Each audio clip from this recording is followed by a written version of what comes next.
yoki bo'lmasa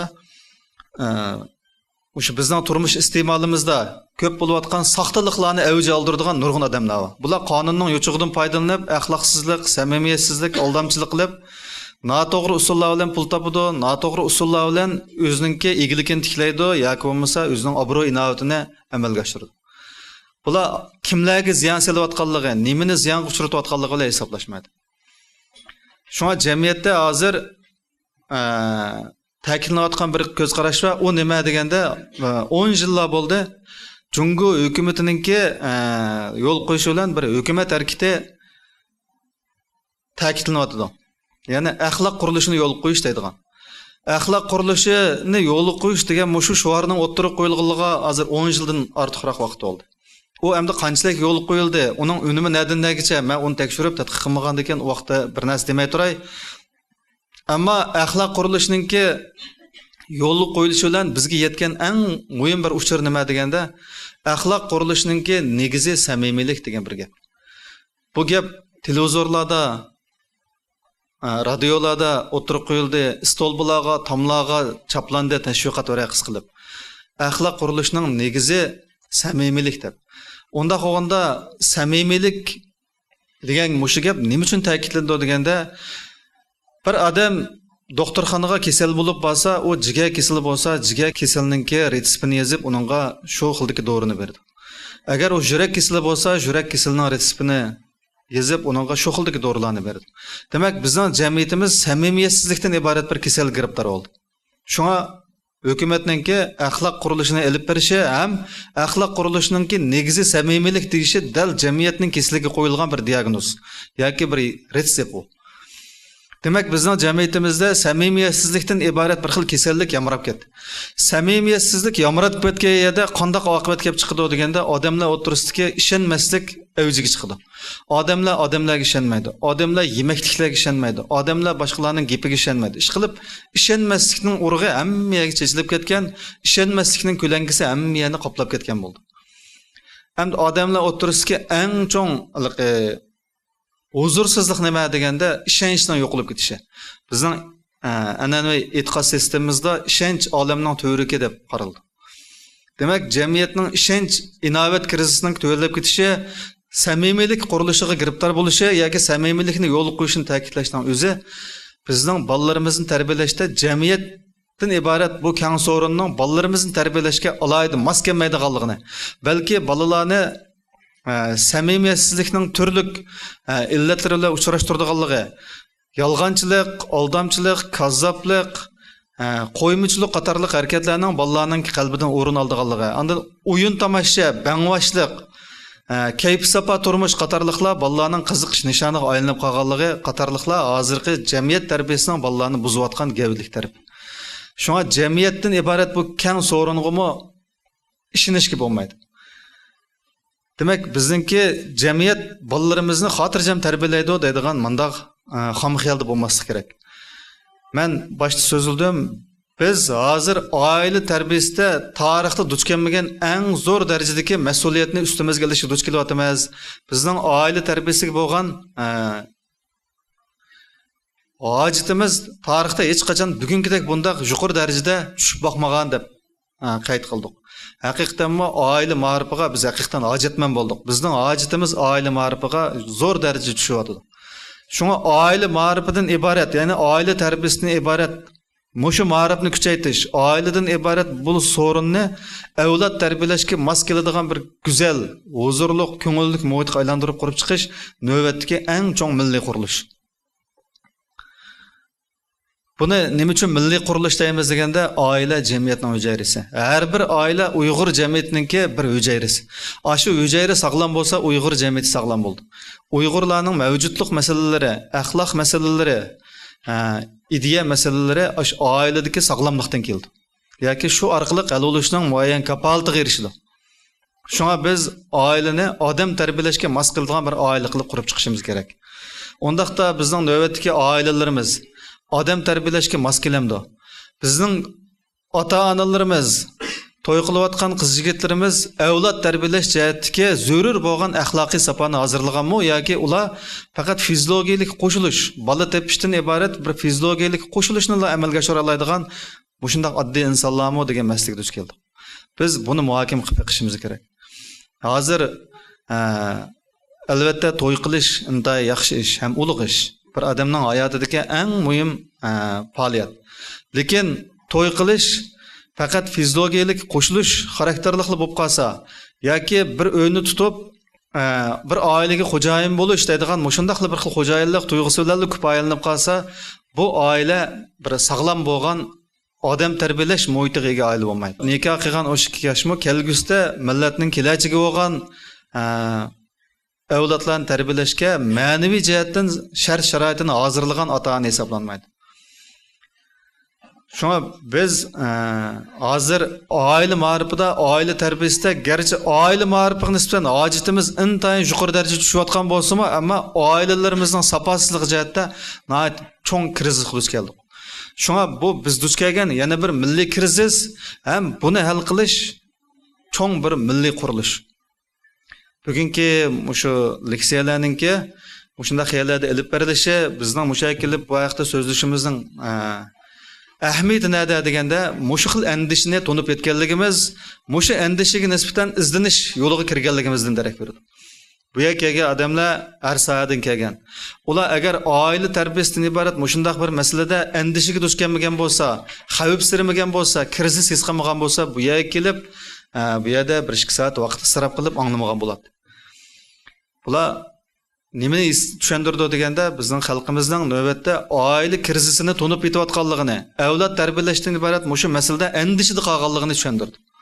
Demak, bu andish qilishga tegishli, krizis his qilishga tegishli ham buni hal qilib bir muhim milliy qurilishni amalga oshirish deb tushunish hozir bizga zarur bo'lyapti. Shunga biz o'zimizningki hozirgi oilalarningki qurilmasini, ya'ni oilalarning ichki odam tarbiyalashga mos keladigan muhitni barpo qilinmaganligini muhokama qilib chiqishimiz kerak. Bu haqda tahlil yurgizib chiqishimiz kerak. Bu bir qatimliq leksiya bilan yoki bir qatimliq tanqid tarbiya bilan ham amalga oshirilish emas. Bu bir xil ilm masalasi. Mundaq aytganda bir xil tadqiqotning obyekti. Oila tarbiyasidan iborat mushu masala tom kitoblarni yozilgan, yüzlügen, minglagan maqolalarni yozilgan bir tadqiqot deymiz. Buni tadqiq qilish, buni ilmiy izg'i solish, buningga haqiqiy bir ilmiy tus berish yoki bo'lmasa to'g'ri yo'lga solish hammamizningki burch. Buningdan bosh tortadigan odam yoki buningga sal qaraydigan odam kelgusida shu pushaymonni meva qilib yoki shuni usul qilib suzib ola oladi. Uningdan boshqa oqibat ko'rilmaydi. Biz bugungi leksiyani Urumchi shahrida so'zlayapmiz. Men o'zim Urumchida turayotganimga 30 yillar bo'ldi. Demak, meningki bilishim, tushunishim Urumchidagi oilalarni bakrak tushunaman, bakrak bilaman. Shunga bugungi meningki oila haqidagi ba'zi tanqidiy takliflarim yoki mulohaza misollarim Urumchi shahridagi oilalarni asos qilgan bo'ldi. Uning qanchalik xato yoki qanchalik to'g'ri bo'lishidan qat'iy nazar, uning obyekti cho'qim Urumchidagi oilalar asos qilingan holda ilib berildi. Bu ba'zi yizi qishloqlardagi, chet noy shaharlardagi oilalarning ahvoliga, u oilalarda ko'rilayotgan ziddiyatga mos keladigan taraflari bo'lishi mumkin yoki to'liq mos kelmasligi mumkin. Shunga men musha kelgan mehmonlarningki kelish manbasini nazarga tutib, ham so'zlanayotgan o'rinninki alohidligini nazarda tutib, Urumchidagi oilalarningki duch kelayotgan ziddiyati, ularda ko'rilayotgan ahvollar ham bu jihatda hal qilishga tegishli masalalarni so'zlab o'taman. Biz oiladan iborat bu masalani jamiyatning hujayrasi dedik. Shunda qolganda bu Uyg'ur jamiyatininki hujayrasi, har bir oila Uyg'ur jamiyatining bir hujayrasi. Urumchi shahridagi har bir Uyg'ur aholisi yoki Uyg'urningki oilasi shu jamiyatningki ijro qiluvchilari yoki shu jamiyatning hujayralarini aktivlashtiruvchi yoki passivlashtiruvchi omillar. Onda qo'yganda bizningki hozirgi Urumchidagi oilalar qandaq masalalarni sodir qilyotidi, oila tarbiyasida qandaq kamchiliklarga yo'l qo'yyotidi, qandaq ilmiysizliklarni ifodalayotidi degan masalalarni biz muhokama qilib baqsaq, hozir bizda eng ko'p ko'rilayotgan narsa maktab ma'rifiga yantayoq bo'lish. Mandaqcha aytganda maktab ma'rifininki passiv davomlashtiruvchisi bo'lish. Har qanday oilada deb aytmasaqmi, ko'pincha oilalarda eng ko'p ko'ngil bo'linadigan masala bolalarning o'rganish. Bolalarning atrofda yetilishi, ya'ni ota-onalarningki xiyolida yo'q. Bolalar oilada ota-onasining yetakchiligida maktab bergan topshiriqlarni o'rinlaydi, mashqlarni ishlaydi. Ota-onasimi bolalarningki o'rganish natijasiga imtihonda necha oldi, topshiriqda necha numar oldi, mush qatorliq masalalarga ko'ngil bo'ldi. Balasiga berdigan va'dalarim nima deganda, agar yaxshi o'qib bersang, men sening hamma orzuyingni qondirim bolam, meni xush qilsa bolam, deydigan mana shunday gaplar. Demak, ota-onalar hozir bolalarningki o'rganish natijasiga ko'ngil bo'lish, o'rganish ahvoliga ko'ngil bo'lishni oiladagi eng chong masala deb qaragan. Bu qaramoqqa to'g'ridek tuyuladi. Chunki bolalarning o'rganishiga ko'ngil bo'lishni xato deydigan ong nurg'a ota-onaning kallasida yo'q. Ammo har qanday narsaning cheki bor.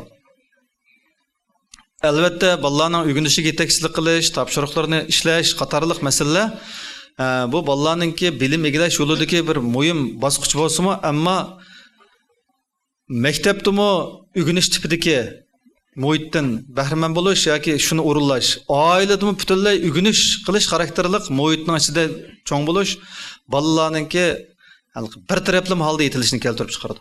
Ham oila tarbiyasini maktab tarbiyasiningki passiv davomiga passiv yondash mangadigan hamkorlashquchisiga aylantirib qo'ydi. Shunga oila ma'rifininki roli maktab ma'rifining keyindan so'kildab menish emas. Maktabda bolalar o'rinlayolmagan ba'zi topshiriq mashqlarni, egilayolmagan ba'zi bilimlarni maktabdagi kitobiy bilimlarni oilada to'ldirish bu oilaning birdan-bir qiladigan ishi emas. Bu faqat oila tarbiyasidagi o'nlagan yuzlagan ishlarning ichidagi faqat bir turi bo'lish kerak. Hozircha deganda nurg'a ota-onalarningki iddisi, ko'ngil bilish nuqtasi, tushunchasi bolalarningki o'rganishiga markazlashib qolgan. Shunga bolalarningki qanday cho'ng bo'layotganligi, masalan, psixikasiningki sog'lom yoki sog'lom emasligi, kishilar bilan chiqishib o'talaydigan yoki chiqishib o'tolmaydiganligi, boshqalar bilan odil raqobatlasha oladigan yoki odil raqobatlasha olmaydiganligi, o'zidan uzib ketgan yoki o'zidan eshib ketgan bolalarga nisbatan ulardan zo'qlanish, ular bilan to'g'ri bo'lgan usulda beslashish xarakterlik muomalada bo'lmay, hasad qiladigan, o'chmanlik qiladigan psixikalarning yetilayotgan yoki yetilmayotganligi, urug' tuqqanlarga bo'lgan muomalasininki chetga qiqish, faqat ota-onasini qabul qila oladigan, boshqa urug' tuqqanlarini ko'ziga sig'dira olmaydigan o'shundoq bolalar bo'layotgan yoki bo'lmayotganligi, bolalarning pul qarashi, ya'ni pulni muhim bilib oladigan, pulni hammaga qodir deb bilib oladigan, hayotlikdagi eng muhim narsa pul deb qarab oladigan o'shundoq ko'z qarashlarining yetilayotgan, yetilmayotganligi deganda bu bir qator masalalar oila tarbiyasiningki mazmunini tashkil qilish kerak.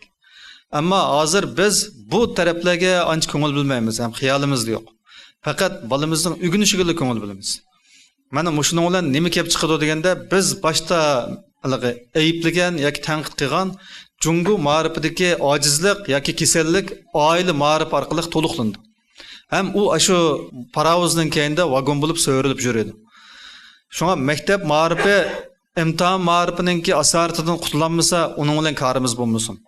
Uni hal qiladigan, uni tanqid qiladigan, uni yetaklaydigan, uning islohot xarakterlik chora-tadbirlarni tuzadigan o'rinlar bor. Ammo oila ma'rifi deganda ota-onalar oila ma'rifida oila ma'rifining xos rolini hargiz maktab ma'rifininki rolidan kamchaqlamaslik kerak.